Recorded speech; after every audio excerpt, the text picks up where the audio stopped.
నమస్తే friends, welcome back to our channel SML alert.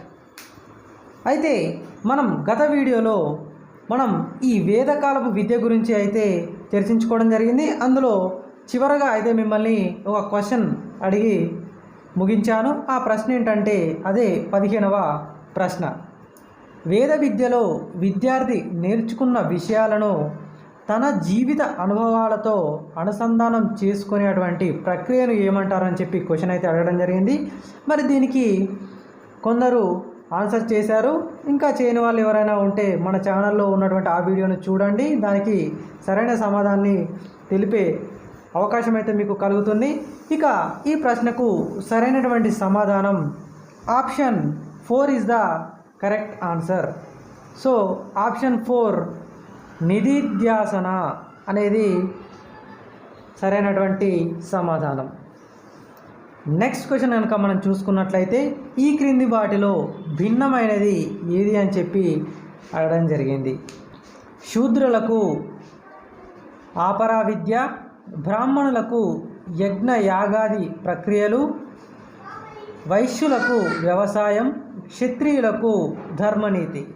మరి ఇందులో భిన్నంగా ఉన్నది ఏమిటి అని అయితే మనల్ని అడగడం జరిగింది. మరి ఇందులో భిన్నంగా ఉన్నటువంటి అంశం వచ్చేసి శూద్రులకు అపారా విద్య.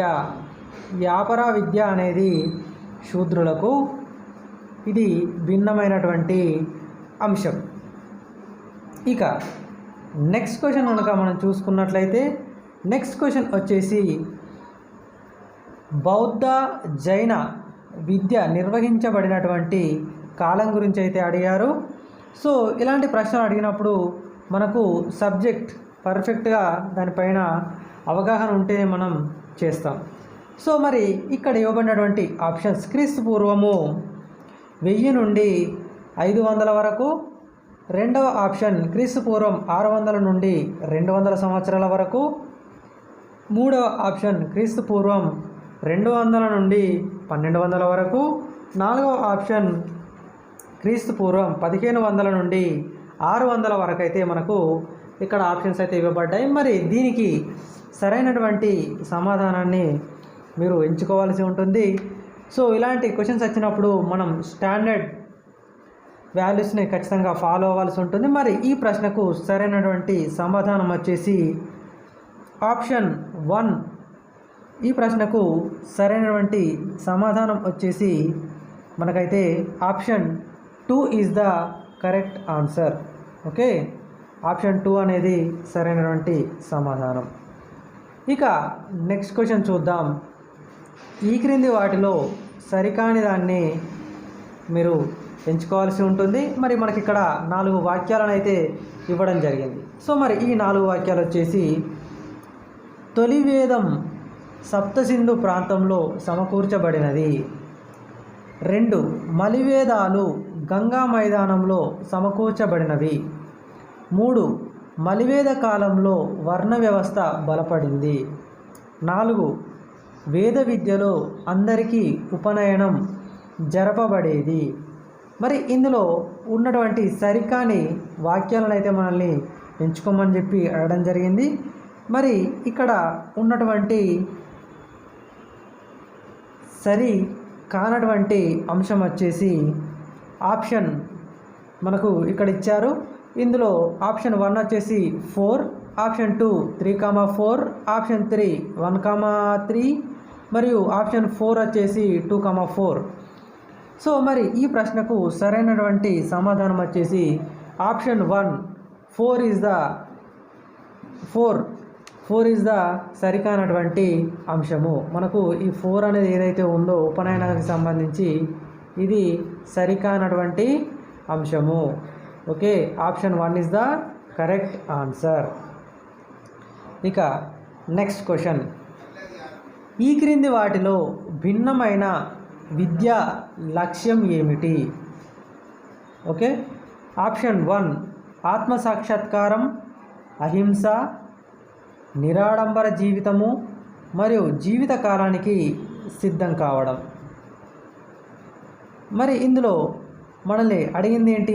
భిన్నమైనటువంటి విద్య లక్ష్యం ఏంటి అని చెప్పేసి అడగడం జరిగింది. మరి ఇందులో భిన్నంగా ఉంది ఏమిటి? మనం కనుక చూసుకున్నట్లయితే ఇందులో భిన్నంగా ఉన్నటువంటిది ఆప్షన్ 1 ఆత్మ సాక్షాత్కారం. ఓకే, ఆత్మ సాక్షాత్కారం అనేది ఇందులో భిన్నంగా ఉన్నటువంటి విద్యా లక్ష్యము. Okay, next question.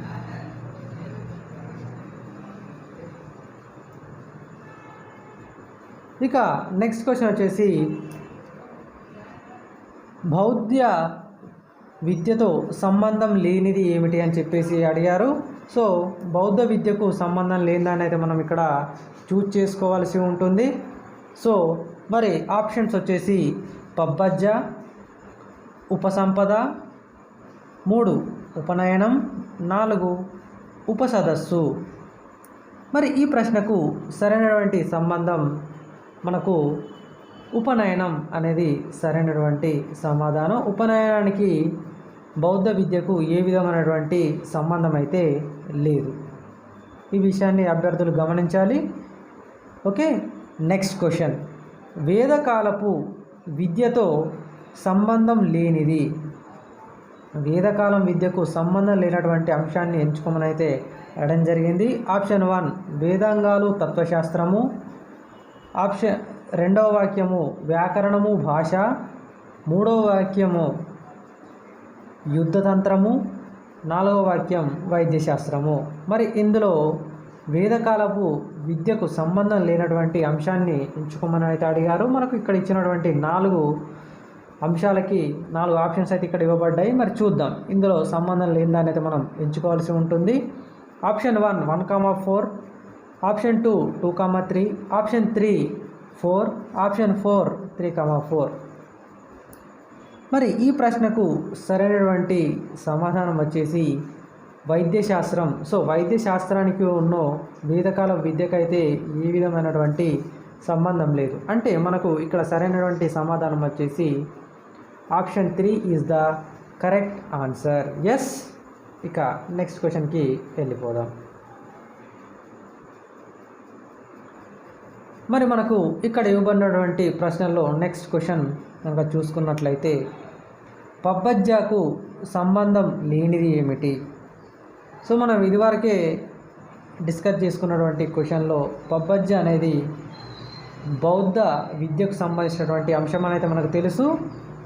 సో మరి ఇక్కడ పబ్బజ్జకు సంబంధం లేనిది ఏమిటి అని చెప్పి అడిగారు. 1 ముందుకు పోవడం, 2 8 సంవత్సరాల వయసులోని ఉత్సవం, 3 ప్రాకృతం భాష పదం, 4 ప్రాథమిక విద్య స్థాయి ప్రక్రియ. మరి ఈ ప్రశ్నకు సరైనటువంటి సమాధానం వచ్చేసి అంటే ఇక్కడ ఇవ్వబడినటువంటి ఈ పబ్బజ్జకు సంబంధం లేనిటువంటి అంశం వచ్చేసి option 3 is the correct answer. ప్రాకృతం భాష పదం. ఇది పబ్బజ్జ అనేది ప్రాకృత భాష పదం కాదు. ఓకే, ఈ విషయాన్ని గుర్తుంచుకోండి. ఇక నెక్స్ట్ క్వశ్చన్ చూద్దాం. ఈ క్రింది వాటిలో సరికానిది ఏమిటి? ఇప్పుడు సరికాని దాన్ని సూచించాల్సి ఉంటుంది. మరి ఆప్షన్స్: హిందూ విద్యా కేంద్రాలు గురుకులాలు. ఎస్. బౌద్ధ విద్యా కేంద్రాలు మఠాలు. జైన విద్యా కేంద్రాలు ఘటికలు. ముస్లిం విద్యా కేంద్రాలు మదరసాలు. మరి ఇందులో సరికానటువంటి అంశాన్ని మనం చూజ్ చేసుకోవాలని అయితే ఇవ్వడం జరిగింది. మరి ఈ ప్రశ్నకు సరైనటువంటి ఆన్సర్ వచ్చేసి ఆప్షన్ 3 జైన విద్యా కేంద్రాలు ఘటికలు. సో ఈ ఘటికలు అనేది రాంగ్. ఓకే, ఎస్, ఇదాన్ని గుర్తుంచుకోండి.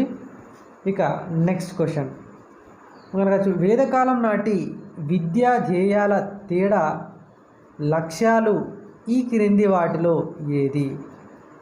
వేదకాలం నాటి విద్యా ధ్యేయాలు లేదా లక్ష్యాలు. మరి ఈ క్రింది వాటిలో ఏదైనా అయితే మనల్ని అడిగారు. వేదకాలం నాటి విద్యా ధ్యేయాలు మరియు లక్ష్యాల గురించి ఈ ప్రశ్న. ఆప్షన్ 1 వచ్చేసి పిల్లలను భవిష్యత్ జీవితానికి సిద్ధం చేయటం. ఆప్షన్ 2 గురు శిష్యుల మధ్య అన్యోన్యతకు ప్రాధాన్యతనివ్వడం. 3 యజ్ఞ యాగాదులు పూజలు జరిపించడం. 4 సత్ప్రవర్తన మరియు మోక్ష సాధన చేయడం. ఈ ప్రశ్నకు మరి సరైనటువంటి సమాధానం వచ్చేసి option 4 is the correct answer. సత్ప్రవర్తన మరియు మోక్ష సాధనను ఈ వేదకాలం విద్య యొక్క ముఖ్యమైనటువంటి లక్ష్యము మరియు ధ్యేయం కూడా. నెక్స్ట్ క్వశ్చన్, ఈ క్రింది వాటిని పరిశీలించండి. బౌద్ధ విద్య ఆరంభం 8 సంవత్సరాల వయసులో. బౌద్ధుల విద్య లక్ష్యం నిర్మాణం. బౌద్ధ విద్యార్థులను సమనేరులుగా నిలువబడుట. మరి ఇందులో సరైనవి గుర్తించండి అయితే మనల్ని అడిగారు. ఈ 3 వాక్యాల్లో సరైనటువంటివి మనమైతే గుర్తించాల్సి ఉంటుంది. సో మనకి ఇక్కడ ఇవ్వబడినటువంటి 3 అంశాలు కూడా సరైనవే. సో మనకు ఈ ప్రశ్నకు option 1 is the correct answer. So బౌద్ధ విద్య అనేది ఆరంభం 8 సంవత్సరాల వయసులో జరుగుతుంది మరియు బౌద్ధ విద్య లక్ష్యం నిర్యాణం, ఎస్, మరియు బౌద్ధ విద్యార్థులను సమనేరులుగా పిలువబడతారు, yes. This is also correct. 3 options కూడా సరైనవే. So option 1 is the correct answer. ఇక నెక్స్ట్ క్వశ్చన్, ప్రాచీన కాలంలో వేద విద్య ఇలా ఉండేది కాదు. సో ఏ విధంగా ఉండేది కాదు అని చెప్పేసి అడగడం జరుగుతుంది. ఆప్షన్ 1 వచ్చేసి వర్ణాశ్రమ ధర్మాలకు అనుగుణంగా. 2 ఆశ్రమ పద్ధతిలో అభ్యసనకు అవకాశం. 3 వర్ణాశ్రమ ధర్మాలకు అతీతంగా. 4 ప్రతిభ సామర్థ్యాల ఆధారంగా. మరి ఇందులో ప్రాచీన కాలం విద్య ఈ విధంగా ఉండేది కాదు అని చెప్పేటువంటి అంశం ఏదో మనం ఎన్నుకోవాల్సి ఉంటుంది. మరి ఈ ప్రశ్నకు సరైనటువంటి సమాధానం వచ్చేసి ఆప్షన్ 3 ఈజ్ ద సరైనటువంటి సమాధానం. ఓకే, వర్ణాశ్రమ ధర్మాలకు అతీతంగా ఉండడం అనేది వేద విద్య అనేది ఈ విధంగా ఉండదు అని చెప్పేటువంటి అంశం. ఇక నెక్స్ట్ క్వశ్చన్, బౌద్ధుల విద్యకు సంబంధించి సరికానటువంటి అంశం. సార్వత్రిక విద్యకు స్థానం ఉంది. 2వ వాక్యం ఆప్షన్ 2 మత విద్యకు ప్రాధాన్యత పరిమితం. 3 వర్ణ ఆధారితంగా విద్య నిర్వహణ. 4 వృత్తి విద్యలలో బోధన నిర్వహణ. మరి ఈ ప్రశ్నకు సరైనటువంటి సమాధానం వచ్చేసి option 3 is the correct answer. వర్ణ ఆధారితంగా విద్య నిర్వహణ అనేది బౌద్ధ విద్యకు సంబంధం లేనటువంటి అంశం. ఓకే, మరి నెక్స్ట్ క్వశ్చన్ చూద్దాం.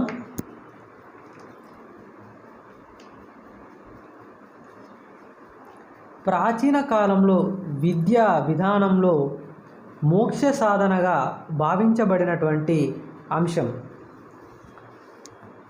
ఆప్షన్ 1 శ్రవణము. ఆప్షన్ 2 మననము. ఆప్షన్ 3 నిధిధ్యాసన. ఆప్షన్ 4 శ్రవణము మరియు మననము. మరి ఈ ప్రశ్నకు సరైనటువంటి సమాధానం వచ్చేసి నిధిధ్యాసన. సో ప్రాచీన కాలంలోని విద్యా విధానంలో మోక్ష సాధనగా భావించేటువంటి అంశము నిధిధ్యాసన. సో ఆప్షన్ 3 అనేది సరైనటువంటి సమాధానం. ఇక నెక్స్ట్ క్వశ్చన్, బౌద్ధుల విద్యా కేంద్రాలను ఏమని పిలుస్తారు అనేటువంటి క్వశ్చన్. ఓకే, ఆప్షన్ మనకు ఇక్కడ 4 కేంద్రాల పేర్లు అయితే ఇచ్చారు. మరి అవి బౌద్ధుల విద్యా కేంద్రాలు ఆ విధంగా పిలువబడతాయా లేదా అనేది మనం ఎన్నుకోవాల్సి ఉంటుంది. ఓకే, 1 మఠాలు, 2 బాపదులు, 3 మోనాస్టరీన్, 4 ఘటికలు. మరి ఇందులో ఈ 4 మరి సరైనవి ఏవి, బౌద్ధ క్షేత్రాలను తెలిపేటివి ఏవి అని కనుక మనం పరిశీలించినట్లయితే మనకు ఆప్షన్ 3ని కనుక మనం చూసినట్లయితే 1, 3, 4 అనేటివి మనకు బౌద్ధ కేంద్రాలు, మఠాలు మరియు మొనాస్టరీన్లు మరియు ఘటికలు. సో ఇవి బౌద్ధ కేంద్రాలను అయితే తెలియచేయడం జరుగుతుంది. నెక్స్ట్ క్వశ్చన్, వేదకాలంలో ఆయుష్మికం లేదా పరావిద్య అంటే ఏమిటి? ఓకే, పరావిద్య అంటే ఏమిటి? 1 సంఘ జీవనానికి ఉపయోగపడేటువంటి విద్య. 2 ముక్తి మోక్షం పొందే విద్య. 3 సంపూర్ణ మూర్తివత్వ వికాసం సాధించే విద్య. 4 విభిన్న రకాల పరిజ్ఞానం తెలుసుకునే విద్య. మరి ఇందులో సరైనటువంటి సమాధానం వచ్చేసి option 2 is the correct answer. వేదకాలంలో ఆయుష్మికం లేదా పరావిద్య అంటే మనకు option 2 is the correct answer. మోక్షం మరియు ముక్తి పొందేటువంటి విద్య. ఓకే, నెక్స్ట్ క్వశ్చన్, వేదకాలంలో ఈ వర్గాల వారికి విద్య అవసరం లేదని భావించారు. సో మరి వేదకాలంలో ఎవరికి విద్య అవసరం లేదని చెప్పి భావించారు? ఏ ఆప్షన్ 1 బ్రాహ్మణులు, ఆప్షన్ 2 క్షత్రియులు, ఆప్షన్ 3 వైశ్యులు, ఆప్షన్ 4 శూద్రులు. మరి వీరిలో ఎవరికి విద్య అవసరం లేదని భావించారంటే శూద్రులకు విద్య అవసరం లేదని చెప్పి భావించడం జరిగింది. Option 4 is the correct answer. Next question, Takshashila విద్యా కేంద్రంతో సంబంధం లేనిది. సో తక్షశిలకు సంబంధం లేనటువంటి అంశాన్ని మనం ఎంచుకోవాలి. ఆప్షన్ 1 ఆయుర్వేదం, ఆప్షన్ 2 తత్వశాస్త్రం, ఆప్షన్ 3 ధనుర్వేదం, ఆప్షన్ 4 న్యాయ విద్య. మరి ఇందులో తక్షశిల విద్యా కేంద్రంలో సంబంధం లేనిది ఏది అని చెప్పేసి అడగడం జరిగింది. మరి ఈ ప్రశ్నకు సరైనటువంటి సమాధానం వచ్చేసి option 2 is the correct answer. తత్వశాస్త్రం అనేది మనకు తక్షశిల విద్యా కేంద్రంలో అయితే లేదు. ఓకే, నెక్స్ట్ క్వశ్చన్, ఈ క్రింది వాటిని పరిశీలించండి. సో పరిశీలించమని చెప్పి అయితే అడగడం జరిగింది. సో మరి మనకు ఇక్కడ 3 వాక్యాలు అయితే ఇవ్వడం జరిగింది. యథావిధిగా బౌద్ధుల కాలం నాటి బోధన భాషలు ప్రాకృతం మరియు పాలి. బౌద్ధుల పాఠశాల వ్యవస్థ పునాది వేశారు. సో ఈ బౌద్ధులు ఏం చేశారట అంటే పాఠశాల వ్యవస్థకు పునాదులు వేశారని చెప్పేసి అడిగారు. మరియు జైనులు మోక్ష సాధనకు ప్రాధాన్యత ఇచ్చారు. మరి ఈ 3 వాక్యాల్లో సరైనది మనమైతే ఇక్కడ మనకు సరికాని అటువంటి దాన్ని ఎంచుకోమని చెప్పేసి అడిగారు.